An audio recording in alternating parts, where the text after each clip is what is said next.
professeure Duduche. Avec elle, pas de retenue. Montréal pue, et ça pue partout, là, dans tous les quartiers. J'entends déjà les gens rire dans leur voiture. Tout le reste n'est que fumisterie. Donc, on veut un monde qui sent l'eau de Javel. Un monde blanc, sans défaut. Rémi Villemure.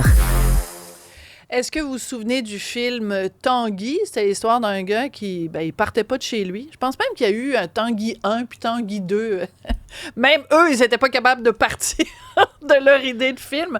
Et donc maintenant, quand on parle de quelqu'un qui veut pas partir de chez lui, là, un enfant qui continue à habiter chez ses parents, on dit un Tanguy.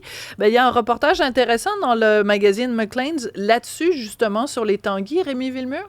Oui, et puis ça arrive, je pense, à un bon moment dans l'année, puisque les locataires commencent à recevoir leurs augmentations. Donc, c'est dans l'air, là, on discute de loyer, du prix du loyer, des compromis qu'il faut parfois faire. Et ce reportage-là raconte l'histoire d'une famille qui habite dans la région de Toronto. Ouais. C'est une mère qui a deux enfants en âge adulte, là, donc des enfants dans la vingtaine en montant, et ces enfants-là restent avec elle.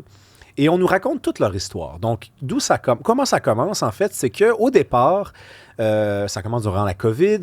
L'enfant en question, Touli, s'appelle-t-il, le garçon, le aîné, lui, il décide de partir au Honduras, suivre un cours pour apprendre à faire de la plongée sous-marine. Et il vit pour la première fois de toute sa vie une existence à l'extérieur de la maison. Donc, tu sais, il aime ça. Ben oui, il aime ça. Il habite, écoute, dans des conditions un petit peu difficiles. Hein? Il habite je pense, sur un matelas qui est couché sur le plancher dans une maison. Il a juste le droit à l'étage d'une maison, mais c'est beau. Tu sais, on lit son histoire, puis on se rappelle nos premiers appartements, comment c'est particulier pour ne pas dire... L'autonomie, on aime ça. Oui, c'est ça, exactement.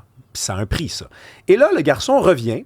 Et là, il commence sa carrière professionnelle. Il ne deviendra pas plongeur, finalement. Et il commence à faire quand même un bon salaire. Écoute, il est dans la mi-vingtaine. Il fait 65 000 par année. C'est un bon salaire. Je sais qu'à Toronto, c'est cher, mais 65 000 par année, selon lui, ce n'est pas assez pour vivre soit tout seul ou soit même en colocation. Donc, Qu'est-ce qu'il décide de faire? Il décide de retourner chez ses parents, chez sa mère, à qui il paye un loyer. Donc, c'est assez particulier parce qu'il gagne 65 000 par année et il dit à sa mère, je te donne 700 $. En échange, j'ai, évidemment, les courses. L'usufruit. Ah, OK. Non, c'est ça. Tu t'occupes des courses, tu t'occupes de payer les factures, chauffage, tout ça. Moi, je te donne 700 $ et j'ai ma chambre de bain. Et là, finalement, ce garçon-là, qui doit répondre aux questions de la journaliste du Maclean's, dit « Non, mais le monde a changé. Vous pouvez porter un jugement sur moi, mais c'est cher aujourd'hui. Ce ne l'était pas autant pour mes parents. Et en plus, et là, j'avais jamais entendu cette explication-là de ma vie, je dois dire, il dit le portrait démographique du Canada a changé avec l'immigration, donc les mœurs ont changé. Donc, les communautés culturelles qui se sont intégrées au Canada et qui, dans leur pays d'origine, vivent comme ça, dans des maisons, comment on appelle ça, multigénérationnelles, intergénérationnelles. Avec la grand-mère, avec l'arrière-grand-père, puis bon, j'irai pas plus loin, là. Donc, on vit comme ça. Donc, les Canadiens, les WASP, les Canadiens d'origine... White, anglo-saxons, protestants. Ben, eux, ils ont intégré cette nouvelle façon de vivre. Et là, je me dis, Sophie, en lisant ce reportage, c'est du gros n'importe quoi. Et que maudit que l'humain est bon pour inventer des excuses aussi. Non, mais ça va faire à un moment donné. Tu gagnes 65 000 $, tu devrais être capable... Mais en fait, tu devrais être capable de faire exactement ce que tu fais, mais avec des gens qui ne sont pas de ta famille, parce que dès que commence la colocation, commence un mot que j'utilise depuis plusieurs fois, là, depuis tantôt, la vie. La vie. La vraie quand commence vie. la colocation, quand tu sors de chez tes parents, la vie commence. Tu découvres la vertu des pâtes au beurre.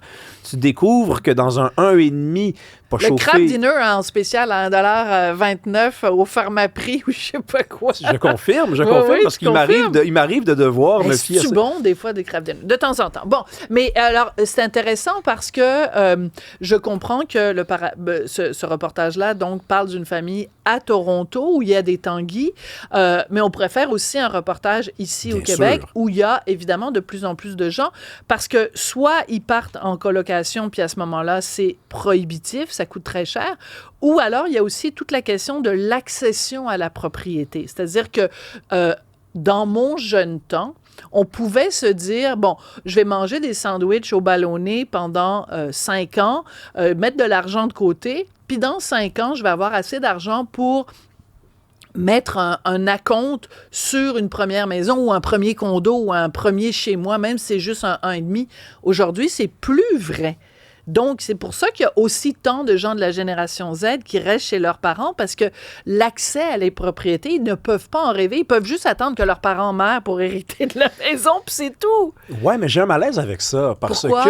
Parce que, écoute, c'est sûr que le cas de figure que tu viens de proposer, il est intéressant. La personne qui décide de vivre chez ses parents 50+ pour mettre de l'argent de côté pour devenir propriétaire, OK, d'accord, mais je suis pas sûr que c'est l'histoire de ce garçon qui s'appelle Touli, qui paye un loyer.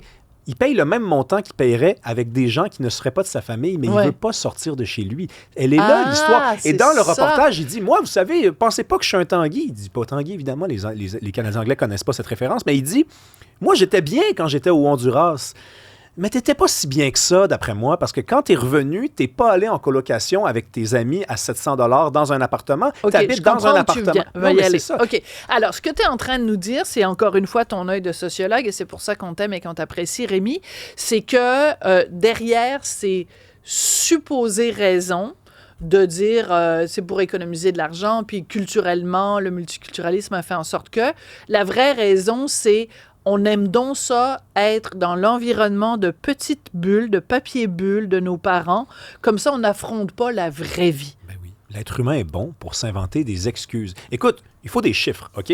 Statistique Canada. En 1981, là, OK, les 25 à 29 ans, il n'y avait que de 11 % d'entre eux qui vivaient encore chez leurs parents. Donc, 1 sur 10, 25 à 29 ans en 1981. Ouais.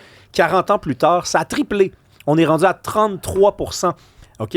Puis si on fait les 20-29, mais j'aime moins cette statistique-là parce que les 20-25, tu sais, c'est pas les 25-29. On s'entend que la vie va vraiment vite là, à partir de cet âge-là, mais c'est quand même aujourd'hui 46 % des 20-29 qui habitent chez leurs parents. Wow. C'est 1 sur 2, Sophie. Donc évidemment qu'il y a beaucoup là-dedans de gens qui en ont 21, 22, 23, mais ça commence à être vieux, 23 ans, là, ou même 22 ans pour être encore chez tes parents. Moi, j'ai rien contre, en passant, parce que je connais des gens qui sont retournés chez leurs parents. Il y a eu une urgence, il y a eu une dépression, une rupture. Non, ça, on parle pas de ça aujourd'hui. Là. On parle de ceux qui décrochent pas. Non, mais on parle de ceux qui même reviennent pour de bon, comme ce monsieur Touli. Là. Mais oui. Touli, c'est un monsieur, Touli. Là. Touli, il dit... Moi, j'ai l'impression que tu as fait toute cette chronique-là juste parce que tu avais envie de dire en nom le nom du gars qui s'appelle Touli. Je t'avoue que ça fait partie des explications. Mais ce qui est intéressant, c'est que c'est clair que, et je m'inclus là-dedans, ma génération, on a surprotégé nos enfants.